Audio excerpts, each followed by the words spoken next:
अस्सलाम वालेकुम जी, मैं हूं लतीफ़ रहमानी और अब हम देखेंगे फंक्शनलिज्म का पार्ट 4। पहले 3 पार्ट्स हम देख चुके हैं। अगर आपने वो नहीं देखे तो प्ले लिस्ट वाले सेक्शन में जाके आप फोल्डर बना दिया है मैंने फंक्शनलिज्म का, वो जाके देख सकते हैं।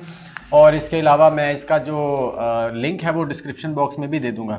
इसके साथ साथ हमने स्ट्रक्चरलिज्म और फंक्शनलिज्म के कंपैरिजन की वीडियो भी बना दी है, वो भी आप जाके देख सकते हैं, उसका लिंक भी डिस्क्रिप्शन बॉक्स में मौजूद होगा। तो स्टार्ट करते हैं जी। पहले हमने 3 पार्ट्स देख लिए हैं। पहले पार्ट में हमने उसके की पॉइंट्स देखे थे, दूसरे में हमने विलियम जेम्स को देखा और तीसरे में हमने फंक्शनलिज्म को बेसिकली उसकी डेफिनेशन और उसके एक्सप्लेनेशन को देखा था। ठीक है, मेन पार्ट जो था इस फंक्शनलिज्म का वो पार्ट 3 था। अब हम देखेंगे पार्ट 4। इस पार्ट के अंदर हम क्या देखेंगे, द फंक्शन ऑफ कॉन्शियसनेस। क्योंकि इसने फंक्शन की बात की है, अब चूंकि कॉन्शियसनेस के फंक्शन की बात की है, अब वो फंक्शन किस तरह से करता है हमारा कॉन्शियसनेस, वो इस हम लेक्चर में देखेंगे, इस वीडियो में देखेंगे और कोशिश करेंगे इसको समझने की। तो फर्स्ट पॉइंट है हमारे पास, James came to understand consciousness as a process that allow us to both consider the past, present and future. कहता जो कॉन्शियसनेस है ना, वो हमें जो कॉन्शियसनेस का प्रोसेस है वो हमें दो चीज़ें अलाउ करता है, दो चीज़ें हमें करने में हेल्प करता है। एक तो ये है कि वो कहता है हमें पास्ट, प्रेजेंट और फ्यूचर को समझने में हेल्प करता है कॉन्शियसनेस जो होता है, और दूसरा हमें क्या करता है, and to plan ahead in order to adapt our behaviour to the current circumstances. और एक तो हमें ये प्लान करने में हेल्प करता है कि किस तरह से हमने करंट सर्कमस्टांसेस के अंदर सर्वाइव करना है, एडजस्ट करना है। ठीक है, एक तो हमें पास्ट, प्रेजेंट और फ्यूचर को अंडरस्टैंड करने में हेल्प करता है, और दूसरा हमें प्लानिंग करने में हेल्प करता है कि किस तरह से हम अडेप्ट कर सकते हैं, किस तरह से हम करंट सिचुएशन के अंदर सर्वाइव कर सकते हैं, उसमें एडजस्ट कर सकते हैं। कॉन्शियसनेस का ये काम है, ये इस तरह से हमें हेल्प करता है। ठीक है, दो काम करता है, एक तो पास्ट, प्रेजेंट और फ्यूचर को समझने में और दूसरा प्लान करने में।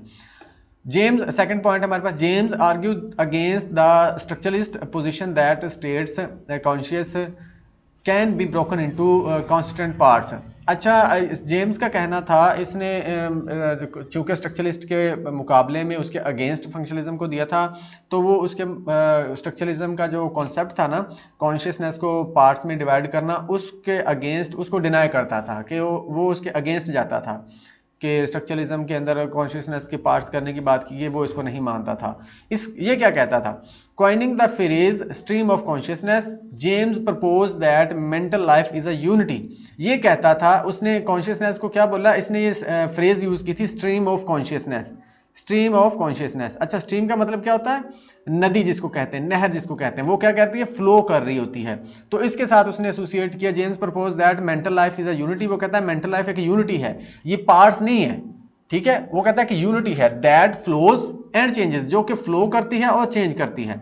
मेंटल लाइफ जो कहता है, जो कॉन्शियसनेस है, वो एक यूनिटी है, यानी कि एक चीज है, वो पार्ट्स की बात नहीं कर रहा। ठीक है, वो कहता है ये फ्लो करता है और चेंज करता है, जैसा कि उसने बताया है, the consciousness is a continuum. उसका इस सारे जो इस बात का मतलब है कि जो कॉन्शियसनेस है ना, इज अ कॉन्टिनम, एक तसलसल है। कॉन्शियसनेस वो कहता है एक तसलसल है और ये यूनिटी है, ये फ्लो करता है और चेंज होता है, इसको पार्ट्स में डिवाइड नहीं किया जा सकता अकॉर्डिंग टू फंक्शनलिज्म, इसको पार्ट्स में डिवाइड नहीं करना चाहिए।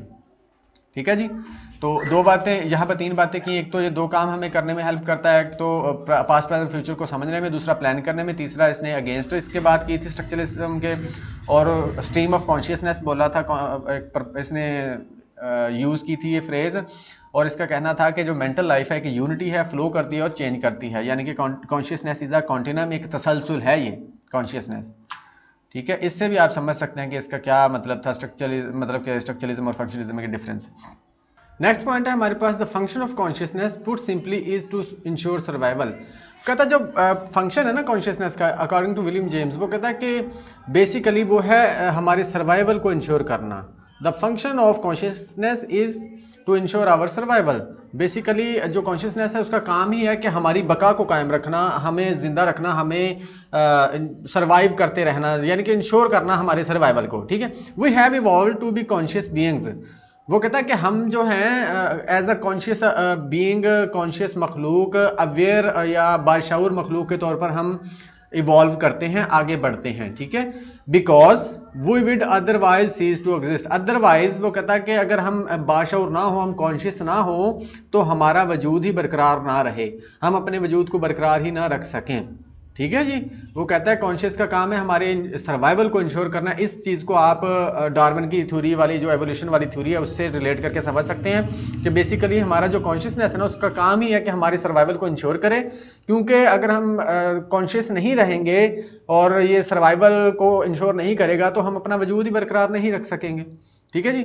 उसके बाद कहता है जी instead of understanding the moving parts of consciousness, बजाय कॉन्शियसनेस के मूविंग पार्ट्स को समझने के, जैसा कि विलियम वुड ने कहा था स्ट्रक्चरलिज्म के अंदर, James is devoted years to understanding why we even go to the store in the first place. जैसे कि हमने पहले वाली वीडियो में देखा था कि उसने कॉन्शियसनेस के पार्ट्स को समझने की बजाय उसने बहुत साल लगा दिए सिर्फ इस चीज़ को समझने के लिए कि हम कोई काम क्यों करते हैं। जैसे कि स्टोर पर जाने वाली मिसाल थी कि हम क्यों ऐसा करते हैं, हम पहली जगह पर ही क्यों गए हैं, तो वो क्यों के पीछे गया है, उसने साल इसी पे लगा दिए। क्योंकि अगर क्यों हमें पता चल जाएगी तो हमें बहुत सी चीज़ें समझ आ जाएंगी। जैसे कि हमने पिछली वीडियो में बहुत ही अच्छी एग्जांपल दी थी, अगर आपने वो वीडियो नहीं देखी तो जाके ज़रूर देखें, आपको समझ आ जाएगी। ठीक है जी। वो पार्ट्स पर तवज्जो देने की बजाय उसने इस काम पर ज़्यादा तवज्जो दी कि वो देख सके कि फंक्शन कैसे हो रहा है, क्यों हो रहा है। उसके बाद हमारे पास लास्ट पॉइंट है जी, although functionalism is generally not in practice, आजकल वैसे फंक्शनलिज्म को इंपॉर्टेंस नहीं दी जाती, दिस और school of thought greatly influence psychology, इसने साइकोलॉजी को बहुत इन्फ्लुएंस किया, such as the developmental of behaviourism and applied psychology. Behaviourism और अप्लाइड साइकोलॉजी में इसने अपना बहुत ज़्यादा रोल प्ले किया फंक्शनलिज्म ने, क्योंकि इसमें फंक्शन को देखा जाता है। बिहेवियरिज्म सारा टोटली ही फंक्शनलिज्म पे डिपेंड कर रहा होता है, फंक्शंस पे डिपेंड कर रहा होता है बिहेवियर। ठीक है जी। तो इसमें बिहेवियरिज्म के अंदर अपना बहुत रोल प्ले किया। तो ये था जी फंक्शन ऑफ कॉन्शियसनेस कि किस तरह से हमारा कॉन्शियस फंक्शन करता है। इसको थोड़ा सा देख लेते हैं। विलियम जेम्स ने कहा कि दो तरह से हमें हेल्प कर रहा होता है, पास्ट प्रेजेंट और फ्यूचर को समझने में, उसके बाद हमें प्लान करने में।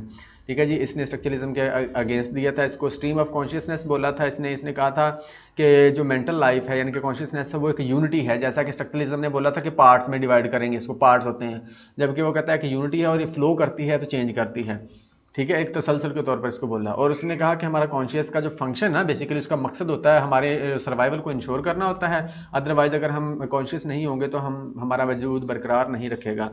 उसने मुख्तलिफ पार्ट्स पर तवज्जो देने की बजाय उसने क्यों के पीछे गया, यानी कि वाई के पीछे गया। उसने वाई को देखा कि हम कोई काम क्यों करते हैं।